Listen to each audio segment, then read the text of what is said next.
Hello, everybody on YouTube and all the NFL YouTube prognosticators and NFL fans everywhere. This is Andrew Warren, back here once again, giving you my thoughts for the NFL division round and my picks for the conference championship of the 2016 NFL playoffs. Well, the AFC and the NFC championships are finally here. It's come down to 4 teams now with 2 games. And it comes the winner of those 2 games will move on to Super Bowl 51. So it's been so far been a great year in the NFL as always. And I'm here to proudly give you my picks as always. And let's see how it goes from the championship picks. And for my thoughts for my the division round. Oh my God, what a division round we had. That was probably one of the best division rounds we had in a long time. Especially on Sunday. The 2 Sunday games, wow. 2 of the best I've seen in a long, long time. Back to back. Well, first off, starting off with excuse me. Let's see. What am I going to start off with? Let's start off with Atlanta and Seattle. Let's go with them first. Excuse me, the laptop is smart, so. I'm going to start off with Atlanta and Seattle.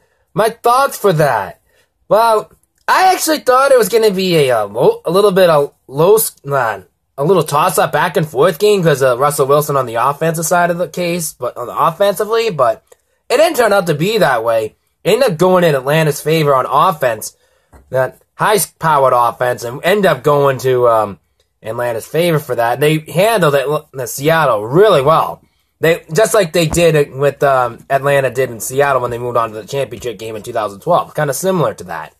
But anyways, what I'm saying is right now that Atlanta has a high-powered offense and the 2-headed monsters they got over in Atlanta. What's happening on that one. And they just tore apart Seattle really bad. Really tore them apart.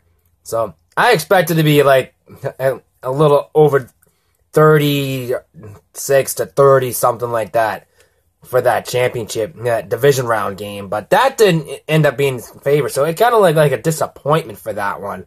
But at the same time, I'm glad Atlanta won because I like to see Atlanta go in the Super Bowl. But maybe they will. I don't know. We'll wait and see in my picks what I have to say about that. But my New England Patriots and the Houston Texans.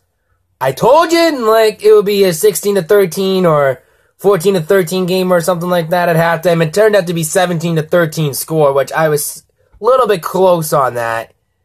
And it ended up being like that. Then we just blew the roof off in the second half with Dion Lewis scoring 21 points together with 3 touchdowns with a kickoff return, a running play, and I think it was a touchdown catch by Tom Brady. So I think he did all 3 or something like that, which that was incredible. I'm good to see Dion Lewis back at the right time. It's so great to see him back and see him healthy. Consider what happened to him a year ago. If we would have had him a year ago against Denver, we probably would have beaten them. I think probably, but but I could take that. So in that game and in that hands, and it's good to have Dion Lewis back for us. Dion Lewis put on a heck of a show, but he did cost a fumble, but he made it up with the running touchdown. So he did exactly that, and that helped when we beat the number 1 defense of Houston on that case scenario, and we beat them badly, 34-16. But it was a weird first half, which I expected to be a low score in first half, but, it ended up working out in our favor in the second half, and I'm grateful for that win. Don't get me wrong, but it is what it is. Dallas and Green Bay. Okay, that was the only game I got wrong. I was 3-1 in the division. I can handle the 1 loss. That's no big deal. But, anyways, with Green Bay and Dallas, that was the best game in the in the division round I've ever seen in a long time. One of the best ones I've seen. And with the win from Green Bay, they're going to Atlanta for the NFC Championship game. And Green Bay, oh my God, 2 over 50-yard field goals at the end of the game. Holy crap. Or something. I was trying to be nice. I tried to almost say a lot of the worst ones. But anyways, how about that catch by Cook in the end of that game to set up that field goal? Oh my God. It was Green Bay were up big, and I thought Green Bay was going to have another divisional moment again. But it ended up going into their favor with the 2 50-yard field goals and Cook making an error by Aaron Rodgers, thank God. And it was a 15-point comeback from Dallas, and I'm thinking, oh my God. And I'm actually thinking Ezekiel Elliott and Dirk Prescott for real? I was just thinking that in the top of my head, but they ended up being one and done, you know. But it worked out in Green Bay's favor in that part. But don't get me wrong, Ezekiel Elliott had a heck of a game, though. Had some great runs, too. That was really impressive. I mean, they look like they're going to go to the Super Bowl together in the future, I think. I can't see a one-and-done deal if they make a number 1 seed again and get home field advantage. I can't picture that happening next year if they go one-and-done again. I can see them go 1-2, or maybe go to the championship game or something. I can picture that happening in them in their future. But what I'm saying, that game, it was so close. It should have been, they should have let the clock out. They just gave too much time for Aaron Rodgers. If they would have gave him a little less time for Rodgers, they probably would have been in Dallas' favor. Maybe they were going to overtime. They probably would have won in overtime, probably. But it didn't work out in that way for Dallas. Ended up working on Green Bay's favor, and the reason being today because they just had a lot of penalties and they just ran too much time for Aaron Rodgers. They just gave him too much time. But anyways, Kansas City and Pittsburgh. Pittsburgh won on at least, I believe it was like 6 field goals, I think. I think it was 6 field goals. And they won, and they only gave up 2 touchdowns, and they still won with 6 field goals. So that's pretty impressive. To show how good pretty much is Kansas City's defense was. Kansas City's defense was really strong. If they would have pulled out that victory, this would have been credibility on the defensive side instead of Alex Smith on offense. That's what I would have felt if they would have held on to win that game and got that 2-point conversion. That's what I feel like they should have when it happened. But Pittsburgh grateful for getting that 2-point, not getting that 2-point conversion from Kansas City, and they had a holding call. It was hold back, and they had an interfered call or something like that during the middle of the game or something. I mean, something like that, and it's controversial penalty or something. So if that wasn't for those things happening for Kansas City, they would have won the game. I'm telling you that right now. If those things wouldn't have happened for Kansas City, the Kansas City Chiefs would have been coming to my New England Patriots in Foxborough for the championship game instead of Pittsburgh.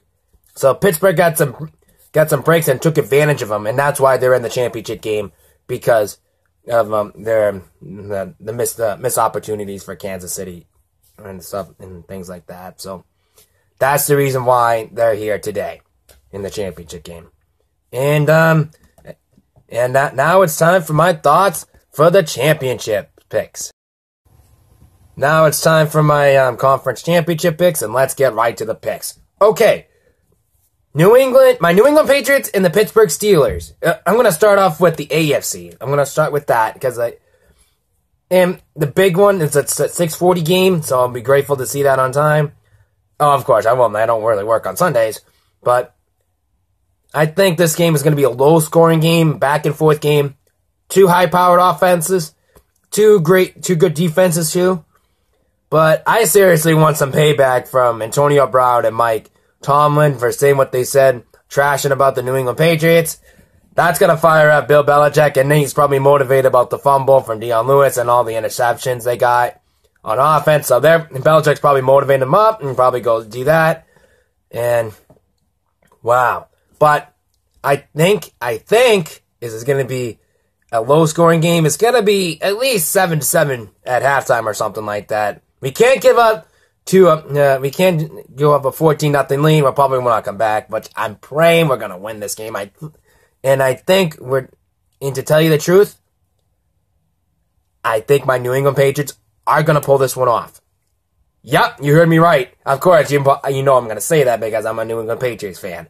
But I think my New England Patriots are going to pull this one out. We're going to do our job. That's our key. We're going to do our job, and we're going to do it. And all I can say is on that one, I think I'm going to do the 8 against the spread in these 2 games because, I didn't really have time to do the ATSs this year. I might do them next year. So let me know what your thoughts on that, by the way. if I want to do it against the spread next year. Straight up, I got my New England Patriots.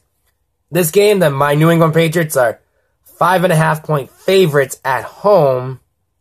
I'm telling you guys to take the Pittsburgh Steelers on that one, because I think it's going to come down to a game-winning field goal in the end of this game, and my New England Patriots are going to win. And I think the final score in that game, my New England Patriots, 20. The Pittsburgh Steelers, 17. It's going to come down to the last-second field goal in the fourth quarter, possibly overtime.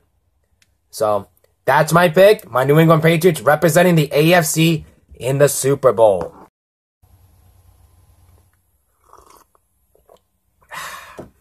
Need a little coffee. But, anyways, on to the NFC Championship game. For this game, I told you with my New England Patriots and the Pittsburgh Steelers is going to be low scoring on a last-second game-winning field goal. This game, for the NFC Championship, I expect a complete opposite. That's a 3:05 game on Sunday, and that's going to be the first game. So if you're all wondering, you go with the first and watch the NFC Championship game first. I expect this will be a shootout. It'll be Matt Ryan versus Aaron Rodgers in a quarterback duel. I actually think this is going to be a quarterback duel. Don't get me wrong. This will be one for the ages, I'm going to think. And truth be told, this is going to be a high-scoring game. I think this is going to be going over 30 points altogether. So, I think the game is over 54, 61 points or something like that. I suggest if it's over like 54 or more or something, I think it's 54 if I remember. I advise you take the over for that. So, in that game. I don't usually do over and unders that much, so that's why I'm saying about that. But, no, fix that. Sorry, guys. No, that's okay, good. Alright. Anyway, sorry about that. But anyways, what I'm trying to say for my picks is going to be, I said it was going to be over 30-point games. It's going to be separated by that. And I think who I think is going to win straight up. I'm thinking, I'm had to think about this for a while. I'm actually going to pull out the upset because Atlanta is favorite at home. My heart is saying Atlanta, but my brain is saying Green Bay. I'm going to take Green Bay. And I think Atlanta's 4-point favorite. I advise you take Green Bay with the points on that one. And I'm going to make a bold prediction on this one. This game is going to overtime. Overtime is going to decide that game. So, I'm telling you right now, that game, I think this is going to overtime. I expect it to be an overtime game for this game. With those two good quarterbacks with Matt Ryan and Aaron Rodgers going at it one-on-one. Two high-powered offenses. The only separation is the defense. That's why I'm suggesting Green Bay for that. And I think that final score in that game, the Green Bay Packers 37, Atlanta 20-31. That is my score prediction on that one. I expect it to be a high-scoring game on this one.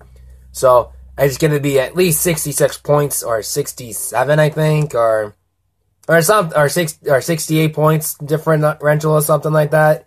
So, if it's, I think that was over 50 for the over and under. I advised you to take the over for that in that game. If, by the way, if you want to know about my New England Patriots and the Steelers in the AFC Championship game over and under, I suggest you take the under for that because it's 54 in that game.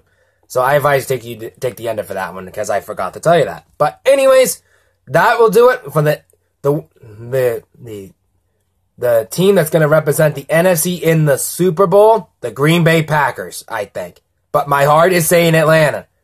But my brain is saying Green Bay. But you know what? That will wrap up my conference championship picks. My shout-outs for the week. Stu Pace and Steve Brown from the Electric Football Show. We've been shouting each other back and forth. You definitely should recommend them. And Stu Pace Steve Brown is a Miami Dolphin fan, so you better pick on him for being a Miami Dolphins fan. But Steve Brown's a Vikings fan, so you can torture him what happened to Teddy Bridgewater and stuff like that. But anyways, check out Matt the NFL Fanatic and check out Geo Knows and check out Edward Leonard, and check out Hatbox. Hatbox, I'm rooting for your Atlanta Falcons. He's a Falcons fan. But my brain is saying Green Bay to win this game. But I have to take Green Bay, man. I'm sorry, I had to do that. And check out his friend Billy B. They do that in the Hatbox Billy B show on Hatbox's channel. Definitely check his videos out. Check out New Jack. Check out my boy New Jack. He's a great NFL YouTube prognosticator. He does his picks really well. Check out TJ Harmony too. Herman, or what, I forget his last name. I'll put it on the name tag below. Check his videos out. He's both him and New Jack are Eagles fans, so definitely check him out. And check out fellow New England Patriot fan who is an NFL YouTube prognosticator follower Holly Gordon. Check her out too in the NFL YouTube prognosticator page. She's pretty cool to check out. Also check out Justin's Bridgewater's Finest. And check him out on SoundCloud. Check him out on his YouTube channel. Check him out on, I believe it, trying to think what's his Twitter account. He has Twitter. Blockbuster_guy on Twitter. And I forget his name I think his name on SoundCloud is Bridgewater's Finest too. Those links will be there down below. And check out fellow Steelers fan Ryan's Picks. Check out Ryan's Picks as well. He is really good prognosticator. Does great against the spread and picks and everything. Hey, Ryan's Picks. I'm going to let you know. You're a Steelers fan. I'm a New England Patriots fan. Your Steelers are going down this weekend. I can promise you that one. On a game-winning field goal. So that's all I get to tell you for that one. Who else I'm missing? I think I'm... I'm missing one. Check out Beast. He's one of the newest members of our group, so check him out too. And he's a great prognosticator as well. And of course, check out Edward Leonard and the Football Guru. And check out everyone else on the NFL YouTube prognosticators page right down below. And I'll put the link in our Facebook link too, the NFL YouTube prognosticators. You can check us out everywhere. We're always posting videos. We always have a lot of lives along the way. And till then, I will see you guys all in the Super Bowl pick. Until then, this is Andrew Warren signing off, and I'll see you guys in Super Bowl 51. Another NFL season is coming down to the books. So, and I'm truly grateful, appreciate you to come along with my season. I'll see you guys all in Super Bowl 51. Bye.